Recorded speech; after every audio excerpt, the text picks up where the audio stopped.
Good evening sa inyo mga boss at kung anumang oras na pinapanood nyo ang video na to. At syempre wala na naman tayo masakyan. Pinasakay tayo dito sa may pickup na to mga boss. Kay kuya driver na hindi nagdalawang isip na isakay kami. Ayan. At hindi ko rin kakilala yung mga kasakay ko rito mga boss. Hindi na ako nagdalawang isip na makisabay. Dahil nga sa mga oras na to is mag-aalas 10 na ng gabi. Napakahirap na ng sakayan.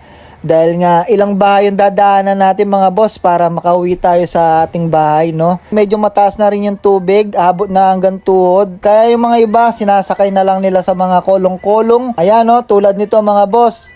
Ang presyo nito umabot ng 200 to 400 depende sa laki ng motor mo. Hindi nakakayanin dahil nga gagastos ka pa na malaki para makatawid sa mga bahan na dadaanan mo. At syempre meron ding isang tumirik na sasakyan dito. At mapapansin nyo dito bukas pa rin yung Alphamart kahit lubog na mga boss, no? Sa haba nga ng biyahe namin, mga 1 minute, nakarating na nga kami dito sa may Paligi, dito sa may Camellia. Napakalalim na ng tubig dito, habang lumalayo kami, mas lalong lumalalim. Buti na lang talaga mataas yung sinakyan namin. At buti na lang talaga hindi nawawala ang salitang diskarte sa akin para makauwi sa amin. At syempre nais kong magpasalamat kay kuya driver at sa mga nakasabay ko. Keep safe and God bless.